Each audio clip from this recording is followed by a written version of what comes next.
Hello, this is New Vision TV. I am Lynn Komjisha. The threat of politics degenerating into mere financial transactions has become so alarming. The Speaker of Parliament, Rebecca Kadaga, and the Prime Minister, Dr. Uganda, are reported to be frantically searching for a solution to restore basic decency in the way MPs conduct business. New Vision TV traces the origin of transactional politics and its changing faces in modern times. Unlike the first independence elections and the first elections under the NRM, where supporters used to raise funds to support their candidate, things started turning around in 1996.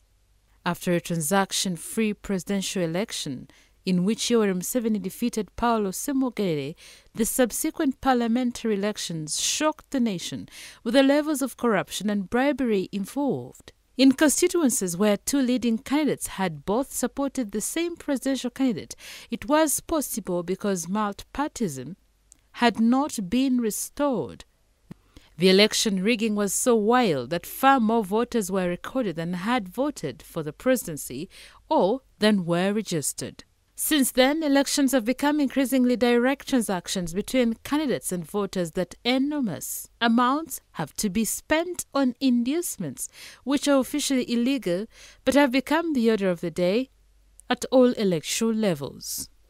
Originally, MPs who were first called council members under the NRM were just legislating out of national duty and getting some allowances. In the Fifth Parliament, government gave them actual pickups to ease their movement. After the 1996 elections, the new Sixth Parliament demanded better terms and the executive hesitated. The MPs staged a strike over money, possibly one of the very first in the world. President Museveni considered and asked Treasury to pay the MPs better. The MPs, who had started a bipartisan strike that united both movement supporters and opposition multipartists, realized that they had the power to arm-twist the government for money. The MPs' demands started increasing. The government was getting serious with income tax collections, and it was stipulated clearly that all allowances have to be subjected to 30% pay-as-you-earn. The MPs pressurized the government to exempt their allowances from the tax. In 2005, the MPs crossed the ethical threshold when they had to debate the removal of presidential term limits, and they accepted a 5 million shillings so-called facilitation to go and gather their voters' views. Even the ex-officios MPs with no voters to consult or votes to cast took the money.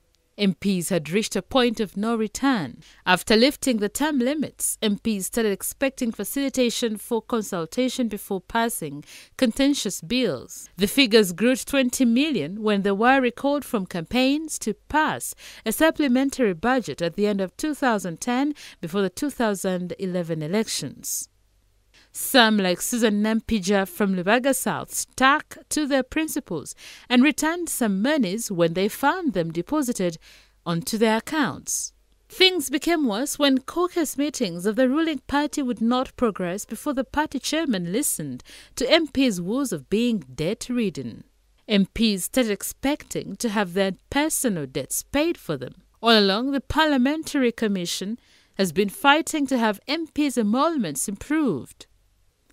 For instance, they now earn some 25 million shillings a month, in addition to privileges like free 200 million shillings for a car, trips abroad for which they collect $500 a day per diem, and about 40% gratuity, plus a refund of 100 million shillings each, computed as the increase in fuel prices they might have spent over 5 years. After degenerating to ridiculous levels of wanting their personal debts paid for them, even as their personal emoluments are increased regularly, MPs have now reportedly sunk into criminality by extorting cash and favours from government departments that their oversight committees supervise. That is what has reportedly caused the Prime Minister's concerns. And that's all we had for you. Thank you for watching. Be sure to catch more of your updates on your mobile, on your desktop, on your tablet, anywhere on the go by visiting www.newvision.co.ug. I am Lynn Komjisha.